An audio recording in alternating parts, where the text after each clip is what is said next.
ইয়া হাবিবি কাইফা হালাক ইয়া হাবিবি কুল্লু খবিস খবিস খবিস। আমার কাছে এই ধরনের নিউজ করতে মাঝে মাঝে মজা লাগে, কিন্তু মজাটা শেষ হয়ে যায় যখন আমি খেয়াল করি যে আমার বাংলাদেশের সাধারণ পরিবারের লক্ষ লক্ষ মানুষ এই রাষ্ট্রগুলোতে কর্মরত আছে, জীবন জীবিকা তাদের এখান থেকে হয়। ওই কারণে আসলে খুশিটা বেশি সেলিব্রেশন করতে পারে না। তবে আমি ইরানকে বলবো, তোমরা একটু কৌশলে পরিবর্তন আনো।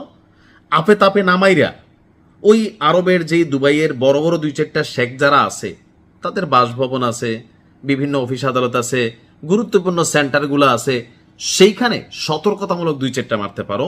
তবে ভাই পুরা দেশটারে শেষ করে না, কারণ অনেক বাংলাদেশি কর্মহীন হয়ে যাবে। দর্শক, খুবই চাঞ্চল্যকর একটা তথ্য সামনে আসছে। আরব আমিরাতকে গুড়িয়ে দিতে চাই ইরান। কেন?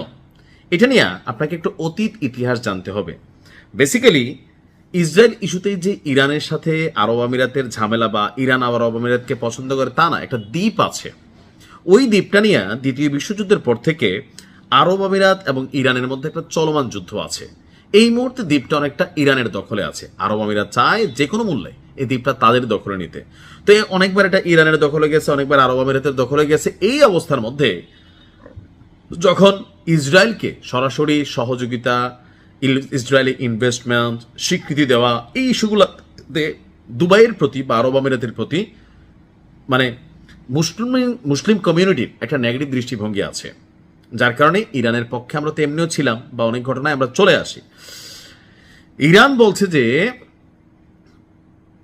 ইরানের উপর যুক্তরাষ্ট্র ইসরায়েলের আগ্রাসনের জবাবে দুবাইকে কঠোর নিশানা করবে পরিকল্পনা করছে বলে সৌদি আরব এবং ওমানকে জানিয়েছে দেশটি। অর্থাৎ ঝিকে মেরে বউকে শিখানো।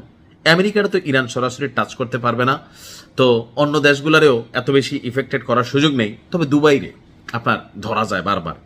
দৃশ্যত এটি আবুধাবি এবং তার প্রতিবেশী দেশগুলোর মধ্যে দূরত্ব তৈরি করার একটা পদক্ষেপ হিসেবে কেউ দেখছেন। আপনার আন্তর্জাতিক গণমাধ্যম মিডল ইস্ট আই তারা একটা প্রতিবেদন প্রকাশ করেছে। বলা হয়েছে যে গত 28শে ফেব্রুয়ারি ইরানে যুক্তরাষ্ট্র এবং ইসরায়েল যে অভিযান শুরু করেছে, সবচেয়ে বেশি পাল্টা হামলার শিকার হয়েছে আরব আমিরাত। ফলে ইরানের পাল্টা আঘাতে দেশটি সবচেয়ে বেশি ক্ষতিগ্রস্ত। এখন কেন বেশি ক্ষতিগ্রস্ত? কারণ দুবাইয়ে বিদেশিরা এত পরিমাণ বিনিয়োগ করে রাখছে। এমনকি আরব রাষ্ট্রগুলোর অন্যান্যগুলোর খবর তো জানি না, আরব আমিরাত বা দুবাই তারা সবচেয়ে বেশি ইসরায়েলি ঘেঁষা একটা রাষ্ট্র, এবং কি ইরানের সাথে পূর্ণ শত্রুতা তো আছেই। আজ ভোরেও আরব আমিরাতের ফুজাইরা পেট্রোলিয়াম স্থাপনাকে গুড়িয়ে দিয়েছে ইরান। ফলে ইরান থেকে ড্রোন হামলার পর আমিরাতের পেট্রোলিয়াম শিল্প এলাকায় বড় ধরনের অগ্নিকাণ্ডের ঘটনা ঘটেছে জানিয়েছে ফুজাইরার মিডিয়া অফিস। তবে এই বিষয়ে ইরান কোন রকম দায় স্বীকারোক্তি এখনো দেয়নি। এতে আরব আমিরাত দেশগুলোর মধ্যে আরব দেশগুলোর মধ্যে আরব আমিরাতের উপর ইরানের ক্ষোভটা যে বেশি, এটা প্রকাশিত হচ্ছে। তো সবকিছু মিলিয়ে ইরানি কর্মকর্তারা সৌদি কর্মকর্তাদের জানিয়েছেন তারা আরব আমিরাতকে মাটির সাথে মিশিয়ে দেওয়ার পরিকল্পনা করেছেন। বিশেষভাবে আবুধাবির সঙ্গে রিয়াদের বিরোধের বিষয়টিও তারা আবার উল্লেখ করছেন। অর্থাৎ আরব আমিরাত কিন্তু সৌদির সাথেও ভালো না। ইয়েমেনে একটা গ্রুপ পালে আরব আমিরাত, আর একটা গ্রুপ পালে সৌদি আরব। খেয়াল আছে তো, কিছুদিন আগে সৌদি আরব আরব আমিরাতের সমর্থনকারী যে গোষ্ঠীটা ছিল পুরাটারে ইয়েমেনে মাটির নিচে চাপাই দিছে। তো সৌদি এবং ইরানের কমন শত্রু হচ্ছে আরব আমিরাত। সেদিক থেকে ইরান আবার সৌদিকে বলতেছে, ভাই তোমাদের কাজটা আমরা করে দিচ্ছি, তোমরা কোনো টেনশন নিও না। আর এতে আপনার সৌদি ইরানের মধ্যে কিছু ভেজাল থাকলেও যে কমন শত্রুকে নিজের পয়সা তারা সাইজ করানোর যে ইস্যুটা, এখানে এসে অনেকটা পজিটিভ ভাইবের মধ্যে আছে কে? আপনার সৌদি। তো দুবাইয়ের কপালে দুঃখ আছে। আর বাংলাদেশি আমার কি বলা যায় প্রবাসী ভাইদের উদ্দেশ্যে বলবো যে দুবাইয়ের পরিস্থিতি অনেক খারাপ হবে। যদি পারেন আগে ভাগে সেখান থেকে অন্য দেশে যাওয়ার চেষ্টা করেন।